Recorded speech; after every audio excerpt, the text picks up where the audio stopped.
Hello， 大家好啊！我係多元化黃師傅啊。咁今集咧帶大家嚟呢個將軍澳嘅新居屋啦。咁呢個單位咧就係超明苑嚟嘅。咁主要咧就係380尺，間咗兩間房。好，介紹呢個單位先。呢個單位咧就以奶茶色啊，同埋一個淺綠色嘅做一個主調啦。咁出嚟效果咧，成個出嚟嘅風格咧都以奶茶風格為主調嘅。好，咁我哋先嚟介紹翻呢個獅子櫃先。好，咁我哋嚟到門口呢個位置啦。咁首先講翻呢個獅子櫃先。咁呢個獅子櫃咧，我哋呢個位置啦，咁啊做咗個弧形嘅設計啦。咁啊弧形設計咧個位置呢個位咧做咗個坐位啦，咁啊可以方便入屋嘅時候咧可以方便換鞋啊咁樣嘅。包括下邊啦，我哋可以擺翻日常嘅1至2對嘅出街鞋咁樣嘅。咁啊講翻呢個獅子櫃先。獅子櫃嘅上方啦，我哋可以運用翻一個吊櫃，咁啊增加啲儲物空間啦。包括呢個條子設計，其實呢個條子設計咧依家都比較流行噶啦。因為點解咁講咧？入門口嘅時候，我哋可以增加啲掛鈎啦。咁唔需要嘅時候咧，可以全部收埋嘅。咁啊做一個條子嘅設計嘅。咁需要嘅時候咧，我哋可以做翻啲掛鈎，咁啊可以運用翻啲掛衫啊、掛手袋嘅設計咁樣啦。好，咁我哋講翻呢個獅子櫃先。獅子櫃方面咧，我哋就上面啦，做咗一個大嘅儲物空間，同埋包括呢個位置都做咗啲弧形嘅設計啦。好，咁我哋睇下呢個櫃打開之後嘅情況先。咁啊打開之後咧，我哋會增加啲層板啊，咁可以活動嘅，咁可以方便戶主收納啲儲物空間咁樣咯。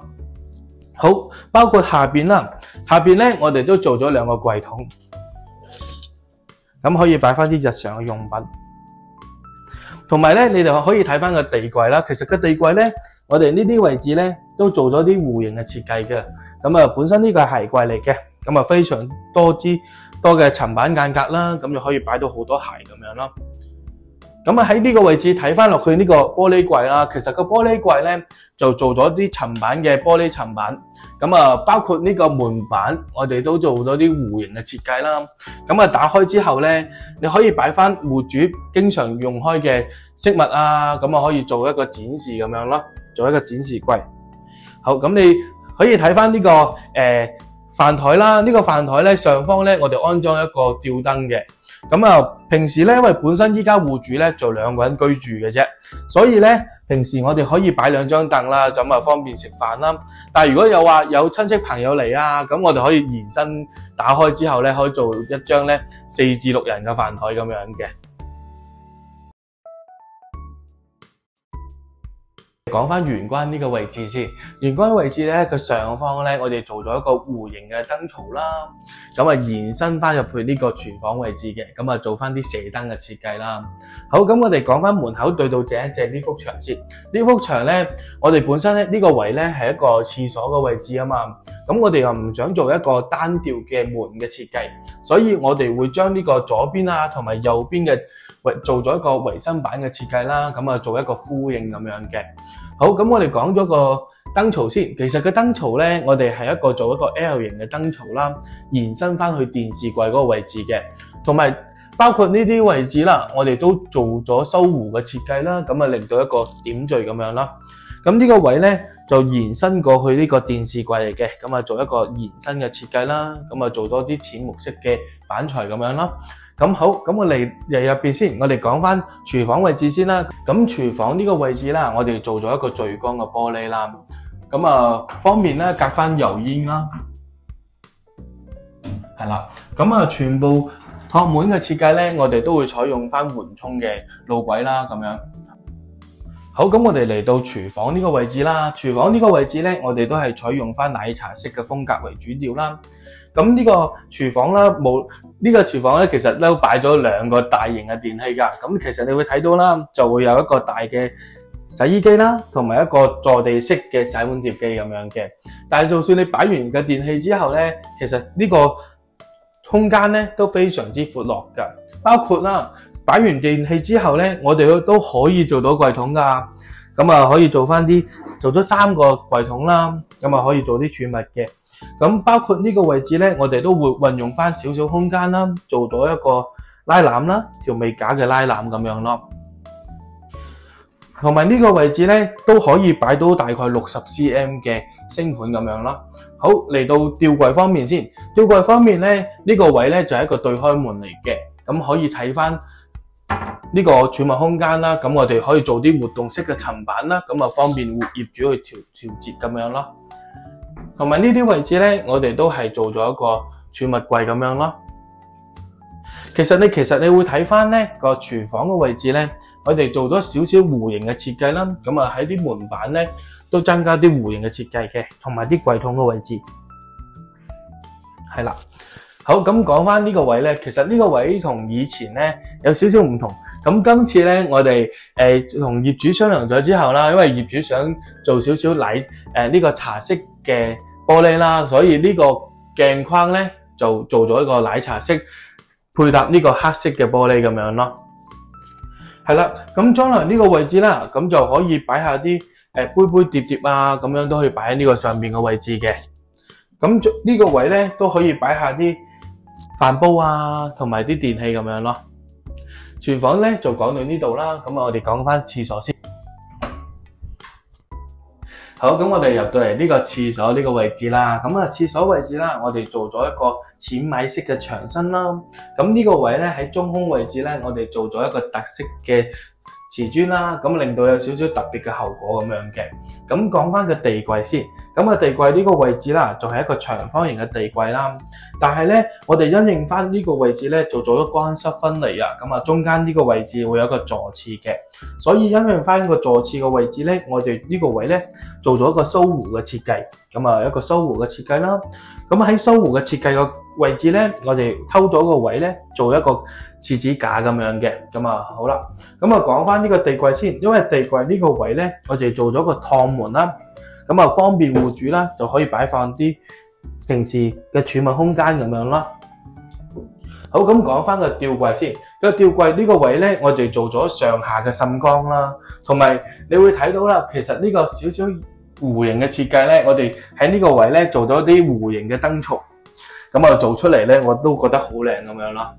咁呢個燈槽咧下邊咧都會做翻啲滲光效果啦。咁啊包括個鏡櫃，咁啊打開個鏡櫃之後咧，其實呈現個儲物空間咧都非常之大嘅。咁嚟講翻呢個坐廁呢個位置啦，咁呢個位置啦，我哋幫業主啦做咗個蘇湖嘅設計啦。咁啊蘇湖嘅設計嘅定義咧，就係因為想咧，我哋去廁所嘅時候咧，咁啊伸展嘅手嘅時候咧，都唔會撞到咁樣咯。咁包括呢個位置啦，咁我哋可以偷翻呢個位置，可以擺啲污衣籃啊，或者清潔用品咁樣嘅，係啦。咁其實你會睇到成個空間咧，都舒適啦，都會比較闊落咁樣咯。好，咁我哋由廚房同埋廁所個位置行翻出嚟啦，講翻呢個電視櫃先。咁電視櫃咧嘅側身呢個位置啦，咁我哋做咗一個玻璃嘅飾物櫃啦，同埋一個延伸嘅地櫃咁樣啦。咁呢個地櫃位置啦，因為本身呢個位置都係一個出入嘅口位置啦，咁我哋都會做翻啲蘇湖嘅設計啦。咁延伸翻呢個位置啦，咁我哋都做咗個淺木色嘅維生板啦，咁啊做到啲條紙嘅設計，咁啊增加啲 LED 嘅滲光啦，咁啊會令到一個氣氛嘅出嚟咯。咁包括呢個位置啦，咁我哋就會做咗一個層板啦，可以擺下啲飾物。好，咁我哋講翻電視牆嘅另外一邊啦。咁其實你成個效果睇起上嚟咧，都非常之闊落啦，同埋舒服嘅。嗱，咁講翻咧，呢個位置我哋做咗兩隻暗門啦。咁呢個都係通向主人房嘅暗門啦，係啦，通向主人房嘅暗門嘅設計嚟嘅。咁呢個位置啦，我哋就通向呢個書房嘅設計啦。咁現時嚟講咧，客戶咧就做咗一個書房先，咁啊暫時到時可能會有另行嘅作用啦，咁樣咯。好，咁我哋講翻呢個電視牆先。電視牆咧，我哋呢個位咧做咗一個條紙嘅層板，條紙板材啦，咁啊延伸過嚟呢個位置嘅，咁啊可以做翻個暗門嘅設計啦。咁呢個位咧，我哋呢個位置咧就用咗一個木板材去間房嘅，咁啊做咗一個比較大少少嘅玻璃框啦，咁可以到時呢啲窗可以到時反起上嚟嘅，咁啊做咗一個通風嘅效果啦。因為咧呢個超明苑咧呢個設計咧，佢本身呢個位置咧會有一個窗台嘅位置嘅，係啦，咁啊有個窗台位置啦。咁如果運用翻呢個位置打開之後咧，佢可以做一個通風嘅功能啦，所以我哋呢個位置會有一個向上揭嘅功能嘅玻璃框咁樣。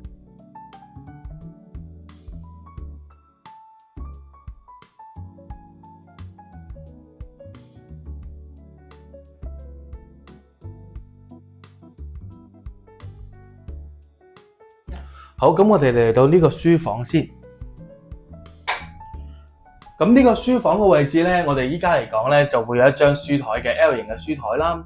咁呢個位置咧，你可以做一個書房嘅設計啦，同埋一個多功能房嘅設計咁樣嘅。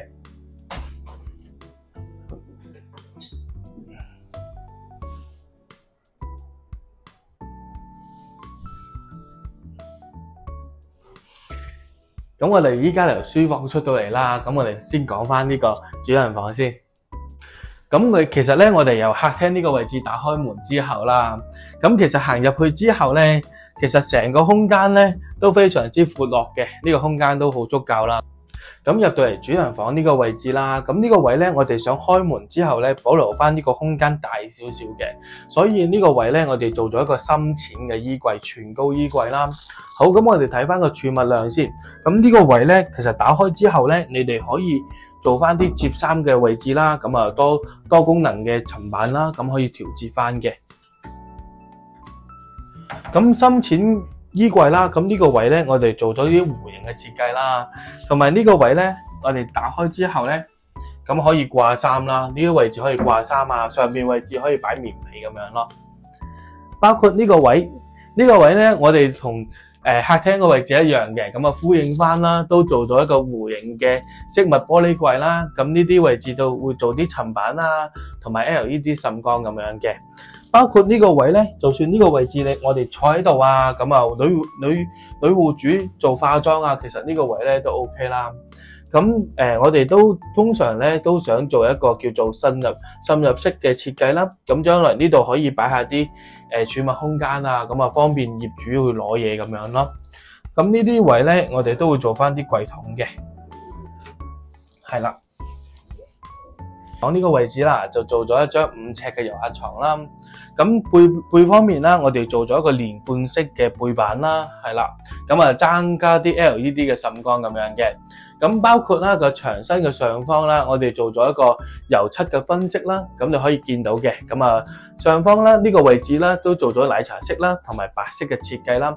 好，咁我哋熄咗燈之後先。其實熄咗燈之後咧，個顏色個對比咧更加會明顯嘅。咁啊分色嘅設計啦，包括個衣櫃，就算你熄咗燈之後咧，其實咧你會呈現之後咧，其實都會比較舒服啊，同埋溫馨嘅。